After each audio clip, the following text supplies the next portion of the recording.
Di Laut Baltik di lepas pantai Jerman September lalu, para aktivis dari kelompok lingkungan Greenpeace mengejar Seagull, sebuah kapal tanker minyak tua yang membawa minyak mentah Rusia menuju India. Also was wirklich gefährlich ist, dass dieser Frachter 21 Jahre alt ist. Offensichtlich in schlechtem Zustand. Oftmals sind diese Tanker oder auch versickert, sodass wenn etwas passiert, dann müssen letztendlich wir alle dafür aufkommen, weil man sich auch nicht greift. Kelompok negara industri G7 bersama Australia dan Uni Eropa memberlakukan batas harga minyak Rusia sebesar $60 per barrel pada Desember 2022 sebagai respons atas perang Rusia terhadap Ukraina. Batas harga itu harus dipatuhi oleh setiap kapal yang memakai layanan negara barat seperti asuransi dan servis.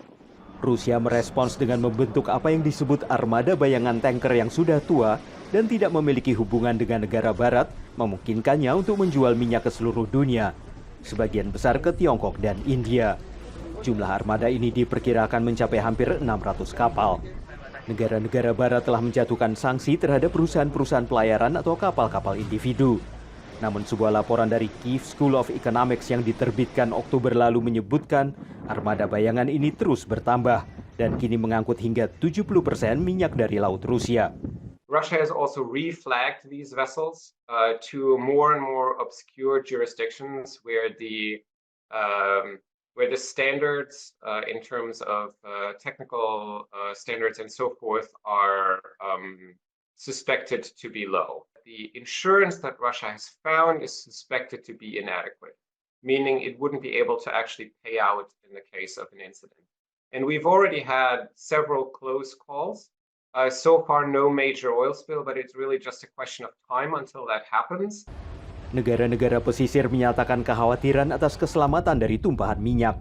The challenge for coastal states, which countries like Denmark, Sweden, and so forth is that they have very limited rights to actually interfere with vessels going through their waters under existing international maritime law.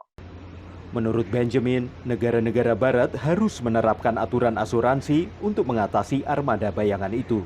First of all, generate transparency with regards to this oil spill insurance, because right now we know precious little about it. If a vessel refuses to provide this information, or if it's not adequately insured, then it should be sanctioned and basically removed from commercial operations.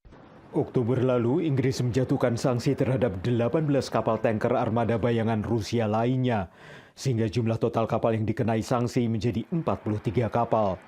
Pemerintah Rusia mengatakan langkah itu menunjukkan yang mereka sebut bahwa status Rusia sebagai pemasok energi yang dapat diandalkan tidak menyenangkan pemerintah Inggris.